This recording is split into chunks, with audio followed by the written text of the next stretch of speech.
اعوذ باللہ من الشیطان الرجیم بسم اللہ الرحمن الرحیم رب اشرح لی صدری ویسر لی امری واحلل عقدۃ من لسانی یفقہوا قولی ربی زدنی علما ربی زدنی علما ربی زدنی علما۔ السلام علیکم۔ الحمدللہ سورہ آل عمران کا مطالعہ ہمارا کمپلیٹ ہو چکا ہے۔ آج ہم اگلی سورت سورہ نساء کا مطالعہ کریں گے جو ایک مدنی سورت ہے۔ سورہ آل عمران اور سورہ بقرہ کا ہم نے پڑھا تھا کہ وہ دونوں جڑواں صورتیں، اسی طرح سے سورہ نساء اور سورہ مائدہ جو ہیں یہ دو جڑواں صورتیں ہیں۔ اب سورہ آل عمران میں ہم نے اور سورہ بقرہ میں جو کافی چیزوں کی مماثلت ہم نے پڑھی کہ اس کا آغاز جو ہے سورہ آل عمران کا اور سورہ بقرہ کا دونوں کا آغاز ہوتا تھا حروف مقطعات سے، اور اس کے فوراً بعد جو ہے ہدایت اس کے ہدایت والی کتاب کا ہمیں ذکر ملتا تھا اس میں، لیکن یہاں پہ جو ہے ہم ڈائریکٹ دیکھیں گے کہ بغیر کسی تمہید کے ڈائریکٹ مخاطب کیا جا رہا ہے اور ڈائریکٹ حکم دیا جا رہا ہے یہاں پہ۔ اس کے علاوہ یہ جو ہے ہماری یہ سورت النساء جو ہے یہ کئی سارے اس میں خطبے شامل ہیں، اور یہ تقریباً 3 ہجری سے جو ہے 4 ہجری کے آخر تک یا 5 ہجری کے اسٹارٹ تک جو ہے اس میں مختلف اوقات میں نازل ہوئی ہے۔ اب جب ہم اس کا مطالعہ کریں گے مختلف اس میں احکامات کا تو ہمیں پتہ چلے گا اس کے لحاظ سے کہ کن حالات و واقعات میں یہ خود جو ہے آیات نازل ہوئی ہے۔ اب اس کا تھوڑا سا اگر ہم شان نزول دیکھیں تو ہمیں اس سے اس سورت کے مضامین کو سمجھنے میں مدد مل سکے گی۔ اب نبی صلی اللہ علیہ وسلم کے سامنے اس وقت جو کام تھا اسے ہم 3 بڑے بڑے شعبوں پر تقسیم کر سکتے ہیں۔ نمبر 1 تو یہ تھا کہ اس نئی منظم اسلامی سوسائٹی کا جو نشوونما تھی جس کی بنا پر ہجرت کے ساتھ ہی مدینہ طیبہ اور اس کے جو قریبی علاقے تھے اس میں پڑ چکی تھی، اس میں جاہلیت کے پرانے طریقوں کو مٹا کر جو اخلاق، تمدن، معاشرت، معیشت اور جو مملکت ایک نئی مملکت بن رہی تھی ان کے نئے اصول رائج کیے جا رہے تھے۔ سیکنڈ یہ کہ اس کشمکش کا جو مقابلہ اس وقت تھا مشرکین عرب کے ساتھ یہودی قبائل اور منافقین کی جو اسلام کی مخالف جو ان کی طاقتیں تھیں پوری شدت سے جاری تھیں۔ اب تیسرا پوائنٹ کیا تھا اس میں کہ اسلام کی دعوت جو اس وقت تھی اور اس کو پھیلانا، لوگوں کے دلوں کو اور دماغوں کو قائل کرنا، مسخر کرنا، تو اللہ تعالیٰ کی جانب سے اس موقع پر جتنے خطبے نازل کیے گئے وہ سب انہی 3 شعبوں سے متعلق ہیں۔ اب ہم نے سورہ بقرہ میں دیکھا کہ اسلامی سوسائٹی کی تنظیم کے لیے سورہ بقرہ میں جو ہدایات دی گئی تھی، اب جو یہ سوسائٹی بن رہی تھی تو اس سوسائٹی کو اس سے زیادہ ہدایات کی ضرورت تھی، اس لیے سورہ نساء کے ان خطبوں میں ہم دیکھتے ہیں کہ زیادہ تفصیل کے ساتھ بتایا گیا ہے کہ مسلمان جو اپنی اجتماعی زندگی کو اسلام کے طریقے پر کس طرح درست کریں۔ خاندان کی تنظیم کے اصول بتائے گئے ہیں، نکاح پر پابندیاں عائد کی گئیں، معاشرے میں عورت اور مرد کے تعلقات کی حد بندی کی گئی ہے، یتیموں کے حقوق معین کیے گئے، وراثت کی تقسیم کا ضابطہ متعین کیا گیا ہے، اور معاشی معاملات کی درستگی کے متعلق ہدایات دی گئی ہیں۔ اس کے علاوہ آپس کے جھگڑوں کی اصلاح کا طریقہ بھی بتایا گیا، کچھ تعزیری قوانین بھی ان کی بنیاد ڈالی گئی، شراب نوشی پر پابندی عائد کی گئی، طہارت و پاکیزگی کے احکامات دیے گئے، مسلمانوں کو بتایا گیا کہ ایک صالح انسان کا جو طرز عمل ہوتا ہے اللہ کے ساتھ اور اللہ کے بندوں کے ساتھ کیسا ہونا چاہیے، مسلمانوں کے اندر جو ایک جماعتی ڈسپلن ہوتا ہے اس کو قائم کرنے کے متعلق ہدایات دی گئی ہیں۔ اہل کتاب کے اخلاقی و مذہبی رویے پر تبصرہ کر کے ان مسلمانوں کو جو ہے الارم کیا گیا، متنبہ کیا گیا ہے کہ اپنی ان پیشرو امتوں کے نقش قدم پر چلنے سے پرہیز کرنا ہے، ان کے انجام کو مد نظر رکھنا ہے۔ منافقین کے طرز عمل پر تنقید کر کے سچی ایمانداری کے صفات جو ہے واضح کی گئی ہیں، اور ایمان اور نفاق کے جو ہے امتیاز کے دونوں کے درمیان کیا فرق ہے ان کو بالکل نمایاں کر کے رکھ دیا گیا۔ اب ہم ایک چیز یہ بھی دیکھتے ہیں کہ جنگ احد کے بعد جو زیادہ نازک صورتحال ہو گئی تھی اور جو مخالف اسلامی قوتیں تھیں وہ بہت ہی زیادہ ان کو حوصلہ ملا تھا، ظاہر ہے جنگ احد میں جس طرح سے شکست کا سامنا کرنا پڑا تھا تو اس سے ان کے حوصلوں کو کافی جو ہے قوت ملی تھی، اور اس سے جو ہے وہاں کے قریب جو مشرک قبائل تھے، یہودی ہمسائے، اور جو وہاں کے اندر کے جو منافقین تھے، ان کی ہمتیں بہت بڑھ گئی تھی، اور مسلمان جو ہر طرف خطرات سے ہی گھر گئے تھے۔ ان حالات میں اللہ تعالیٰ نے ایک طرف تو ہے پرجوش خطبوں کے ذریعے سے مسلمانوں کو مقابلوں کے لیے ابھارا، اور دوسری طرف جنگی حالات میں کام کرنے کے لیے انہیں مختلف ضروری ہدایات بھی دی ہے۔ مدینے میں منافق اور جو ہے کمزور ایمان کے جو لوگ تھے، ہر قسم کی خوفناک خبریں اڑا کر بدحواسی پھیلانے کی کوشش کر رہے تھے، یعنی مختلف طرح کے پروپیگنڈے کر رہے تھے۔ تو ان کے لیے حکم دیا گیا کہ ہر ایسی خبر پہلے ذمہ دار لوگوں تک پہنچائی جائے گی، اور جب تک وہ کسی خبر کی تحقیق نہ کر لیں اس کو آگے پھیلنے سے روکا جائے۔ مسلمانوں کو بار بار غزوات اور سریوں میں جانا پڑتا تھا، اور اکثر ایسے راستوں سے گزرنا ہوتا تھا جہاں پانی فراہم نہ ہو سکتا تھا۔ تو اس میں یہ بھی اجازت دی گئی کہ اگر پانی نہ ملے تو غسل اور وضو کے بجائے تیمم کر لیا جائے، اور نیز ایسے حالات میں نماز مختصر کرنے کی بھی اجازت دی گئی، اور جہاں پر خطرہ ہو جنگ کی صورت میں تو وہاں پر صلاۃ خوف بھی ادا کرنے کا طریقہ بتایا گیا۔ اب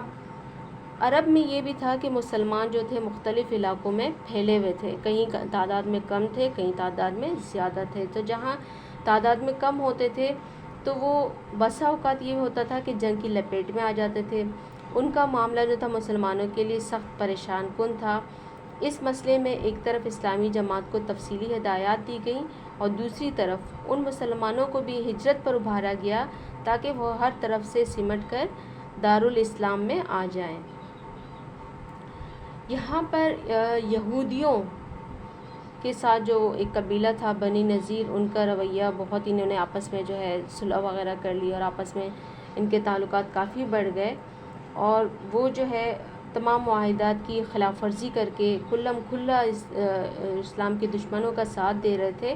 اور خود مدینہ میں محمد صلی اللہ علیہ وسلم اور آپ کی جماعت کے خلاف سازشوں کے جال بچھا رہے تھے۔ ان کی اس روش پر سخت گرفت کی گئی ہے، اور انہیں صاف الفاظ میں آخری وارننگ کر دی گئی کہ اس کے بعد ہی مدینہ سے ان کا اخراج عمل میں آیا۔ منافقین کے جو مختلف گروہ ہیں وہ مختلف طرز عمل رکھتے تھے۔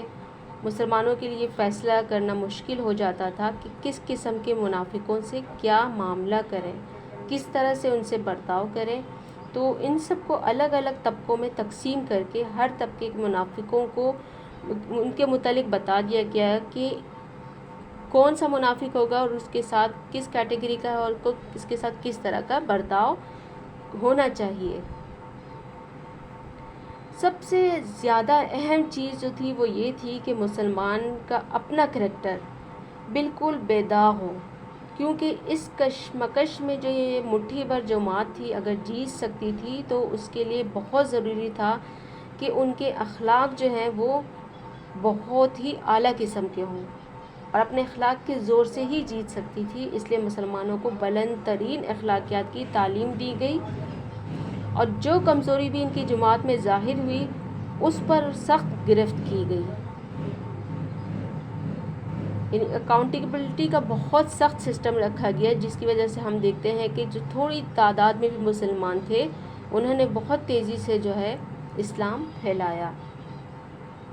دعوت و تبلیغ کا جو پہلو تھا وہ بھی اس سورہ میں چھوٹنے نہیں پایا ہے۔ جاہلیت کے مقابلے میں اسلام جس اخلاقی و تمدنی اصلاح کی طرف دنیا کو بلا رہا تھا اس کی وضاحت کرنے کے علاوہ یہودیوں، عیسائیوں، مشرکین تینوں گروہوں کے جو غلط ان کے درمیان مذہبی تصورات تھے، غلط اخلاق و اعمال جو تھے، ان پر بھی تنقید کر کے ان کو دین حق کی طرف دعوت دی گئی ہے۔ تو یہ تمام اہم پوائنٹس ہیں جو میں نے یہاں پہ آپ کو بتائے، یہ سب ہم ڈسکس کریں گے اس صورت میں، اور اس کو یہاں پہ پیش کرنے کا مقصد یہ ہے کہ ان تمام چیزوں کو جب ہم ڈسکشن کریں گے تو ہمیں سمجھنے میں آسانی رہے گی۔ اب ہم باقاعدہ آغاز کرتے ہیں سورہ نساء کی۔ اس کی آیات 176 ہیں اور 24 رکوع ہیں اس کے، اور میں نے جیسا کہ بتایا کہ یہ سورہ نساء اور سورہ مائدہ جو ہے جڑواں صورتیں ہیں۔ ان کے مضامین تقریباً ملتے جلتے ہیں۔ بسم اللہ الرحمن الرحیم۔ یا ایہا الناس اتقوا ربکم الذی خلقکم من نفس واحدۃ وخلق منها زوجها وبث منہما رجالا کثیرا ونساء واتقوا اللہ الذی تساءلون بہ والارحام ان اللہ کان علیکم رقیبا۔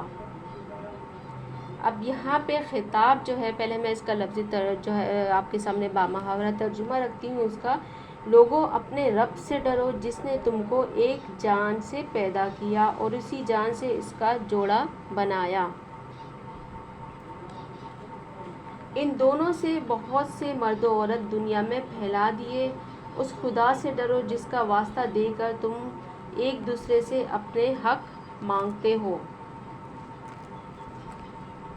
اور رشتہ داروں اور قرابت کے تعلقات کو بگاڑنے سے پرہیز کرو، یقین جانو کہ اللہ تم پر نگرانی کر رہا ہے۔ سورت کا آغاز دیکھیں کہ کتنا زبردست یہاں پہ آغاز ہے کہ ڈائریکٹ ہمیں جو ہے بتایا جا رہا ہے، تمام انسانوں کو مخاطب کیا جا رہا ہے۔ ان تمام انسانوں میں اہل ایمان بھی آتے ہیں، مشرکین بھی آتے ہیں، منافقین بھی آتے ہیں، عیسائی، یہودی، سب اس کے اندر شامل ہیں۔ تو سب کو مخاطب کر کے کہا جا رہا ہے کہ اپنے رب سے ڈرو جس نے تم کو ایک جان سے پیدا کیا، چونکہ آگے چل کر انسانوں کے باہمی حقوق بیان کرنے ہیں اور خصوصیت کے ساتھ خاندانی نظام کی بہتری کے لیے ضروری قوانین ارشاد فرمائے جانے والے ہیں۔ اس لیے جو تمہید اسی طرح سے یہاں پہ اٹھائی گئی ہے کہ ایک طرف اللہ سے ڈرنے اور اس کی ناراضگی سے بچنے کی تاکید کی گئی، اور دوسری طرف یہ بات ذہن نشین کرائی گئی کہ تمام انسان اصل میں ایک ہیں اور ایک دوسرے کا خون اور گوشت پوش سے سب کے سب بنے ہیں۔ تم کو ایک جان سے پیدا کیا گیا، خلقکم من نفس واحدہ، اور یعنی بنی نوع انسان کی جو تخلیق جو ہوئی ہے ابتداً ایک فرد سے کی گئی۔ دوسری جگہ ہم دیکھتے ہیں کہ قرآن خود اس کی تشریح کرتا ہے کہ وہ پہلا انسان آدم علیہ السلام تھے جس سے دنیا میں نسل انسانی پھیلی، اسی جان سے پھر اس کا جوڑا بنایا۔ اب اس کی تفصیلی کیفیت میں ہمارے پاس زیادہ اس کی علم نہیں ہے۔ عام طور پر جو اہل تفسیر حضرات بیان کرتے ہیں کہ وہ یہ ہے کہ آدم کی پستی سے حوا کو پیدا کیا گیا، لیکن ہم اللہ کی کتاب میں قرآن پاک میں جو ہے اس بارے میں زیادہ اس کے بارے میں خاموش ہے، اور جو حدیث اس کی تائید میں پیش کی جاتی ہے اس کا مفہوم وہ نہیں ہے جو لوگوں نے سمجھا ہے۔ لہٰذا بہتر یہ ہے کہ بات کو اسی طرح مجمل رہنا دیا جائے جس طرح اللہ نے اسے مجمل رکھا ہے، اور اس کی تفصیلی کیفیت کو واضح کرنے میں زیادہ وقت ضائع نہ کیا جائے۔ اب یہاں پہ آگے فرمایا گیا کہ پہلے کیا کہا، یا ایھا الناس اتقوا، اے لوگو تم ڈرو۔ یہاں پہ تقو جو ہے اصل میں قی لفظ سے ہے، بچنے کے لیے استعمال ہوتا ہے۔ ڈرنا یہاں پہ اس کے جو ہے ہم ایک عام بامحاورہ اس میں جملے اس میں معنوں میں اس کے لے رہے ہوتے ہیں، اصل میں اس کا مطلب ہوتا ہے بچنا۔ بچنا کس سے؟ اللہ کی ناراضگی سے بچنا۔ اللہ کی ناراضگی سے ہم کیسے بچ سکتے ہیں؟ جب ہم اپنے آپ کو گناہوں سے بچائیں گے تو ہی ہم اللہ کی ناراضگی سے بچ سکتے ہیں۔ پھر یہاں پہ وہ تخصیص ختم کر دی گئی۔ دراصل یہ صورت ہم دیکھتے ہیں سورہ نساء جو ہے، نساء کا مطلب ہوتا ہے عورت۔ ہم حقوق نسواں کی بات کر رہے ہوتے ہیں، مرد و زن کی ہم نے ایک تفریق کر دی ہے کہ وہ جو ہے حقوق نسواں کا ہم نے اس طرح سے پرچار کیا ہوا ہے کہ اس سے یہ لگتا ہے کہ جیسے عورتوں کی جو ہے بہت زیادہ ان کو ہماری سوسائٹی میں ہے جو ہے جس طرح سے دبا کے رکھا جا رہا ہے، جس طرح وہ کیا جا رہا ہے، تو اس تمام چیزوں کی تردید اس صورت میں کر دی گئی ہے۔ قرآن پاک میں مختلف مقامات میں اس کی تردید کر دی گئی ہے کہ مرد اور زن جو ہے وہ دونوں برابر ہیں، اور ان کو جو ہے صرف اور صرف ان کی التزامی امور کے لحاظ سے جو ہے مردوں کو عورتوں پر فوقیت حاصل ہے، ورنہ دونوں جو ہے بحیثیت انسان دونوں برابر ہیں۔ اور یہاں پہ ایک اللہ سے ڈرنے کے بعد جو ہے آپس میں تعلقات کا ذکر کیا گیا ہے، اور آپس کے جو ہے صلہ رحمی کی بات کی گئی ہے، آپس کے تعلقات کو خراب ہونے سے بگاڑنے سے پرہیز کرنے کا حکم دیا گیا ہے، اور ساتھ میں یہ بھی بتایا گیا ہے کہ اللہ کی نظر جو ہے ہر وقت ہم پہ ہے، وہ ایک ایسا کیمرہ ہے جو 24 گھنٹے آن رہتا ہے، جو ہم پر ہر وقت نظر رکھتا ہے۔ پھر اس کے بعد اگلی آیت پہ فرمایا گیا وَآتُوا الْيَتَامَىٰ أَمْوَالَهُمْ وَلَا تَبَدَّلُوا الْخَبِيثَ بِالطَّيِّبِ وَلَا تَأْكُلُوا أَمْوَالَهُمْ إِلَىٰ أَمْوَالِكُمْ إِنَّهُ كَانَ حُوبًا كَبِيرًا۔ یتیموں کے مال ان کو واپس کر دو، اچھے مال کو برے مال سے نہ بدل لو، اور ان کے مال اپنے مال کے ساتھ ملا کر نہ کھا جاؤ، یہ بہت بڑا گناہ ہے۔ اب یہاں پہ یتیموں کا ذکر اس لیے آیا ہے کہ جنگ احد کے بعد جو مسلمان کافی ساری تعداد میں شہید ہوئے تھے، تو اس کے بعد کافی سارے جو ہے بچے یتیم ہو گئے تھے، تو ان کا جو ہے مسائل کافی سارے پیش آ رہے تھے کہ ان کو کس طرح سے ان کی پرورش کی جائے۔ تو یہاں پہ کہا گیا ہے کہ یتیموں کا خاص ذکر ہے کہ جب تک وہ بچے ہیں ان کے مال انہی کے مفاد پر خرچ کرو، اور جب وہ بڑے ہو جائیں تو جو حق ان کا ہے وہ انہیں واپس کر دو۔ انشاءاللہ اس کو سورت کو اب آگے جو ہے کنٹینیو کریں گے۔ آج ہم ان 2 آیات کو رکھتے ہیں